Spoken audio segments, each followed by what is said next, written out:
checking out the new Java snapshot, 25W28, which has an absolutely huge major drop that I don't think the community was ready for. And we're going to get into more detail on that later. If you enjoy this video, make sure to give me a like, and if you really enjoy it, maybe even check out the rest of the channel and subscribe. It's free.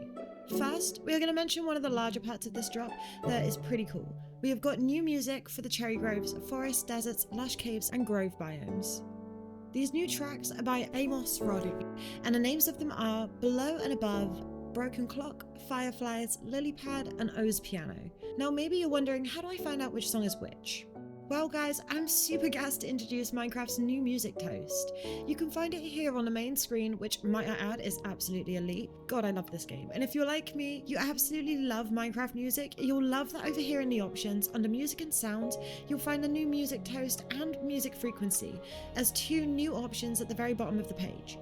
Click toast on and you'll find that the name of every Minecraft song pops up in the pause game menu, helping you figure out the names of your favourite Minecraft songs. I love this change. This is one of the most subtle but best things they've done. The discography of Minecraft's music is huge now, especially with even more and new songs being added, so it's great that we actually have an in-game pop-up for this now. Just to give you guys a quick preview of these tracks so you can quickly listen, I've got a couple of inserts ready for you to enjoy. Below and Above,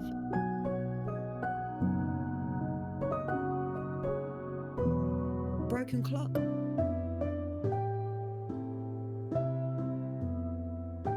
Lily Pad,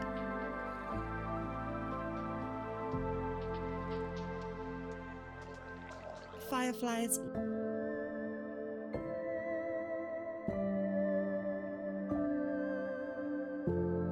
and O's Piano.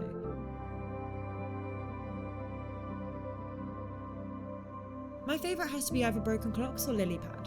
Another cool fun fact to do with the music within our new snapshot is that when you return to sender and hit a Ghast back with its own fireball, you'll find a music disc, Tears, drops out of Ghasts now.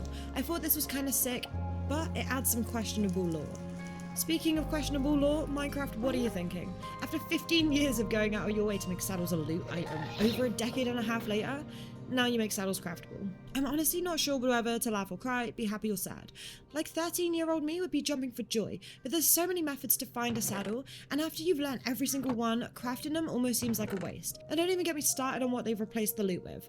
Okay, let's chill out and go through this bit by bit. So Minecraft saddles were added into the game in June 2010, which means they've been in the game for a very long time.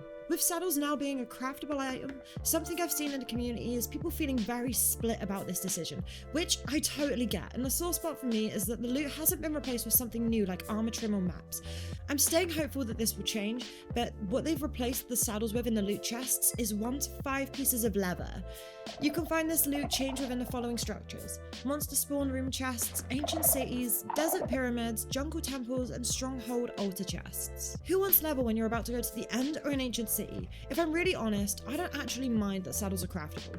They've added and are continuing to add so much content that in the long run, I don't think the saddles will be missed as a loot item.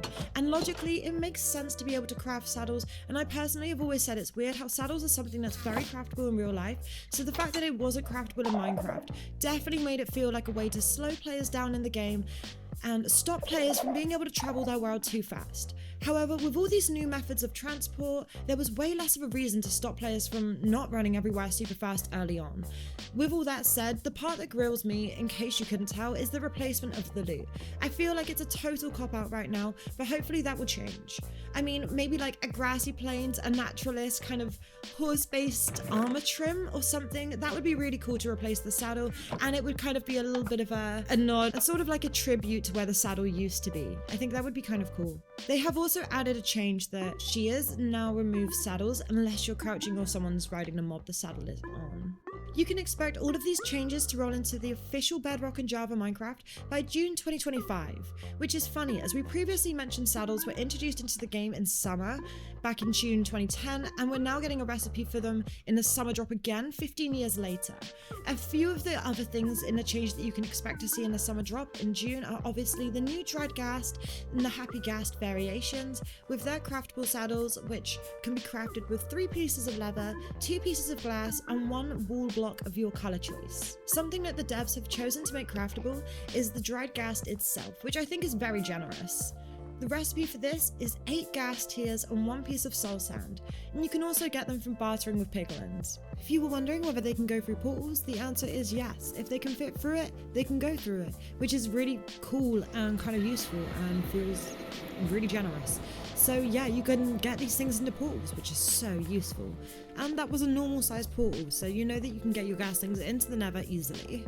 I feel like we all know how to turn the dried ghast into a happy ghast. I did a little video on it with my Minecraft live checkout, but I'll quickly go over it for those of you who maybe aren't in a know or want a refresher.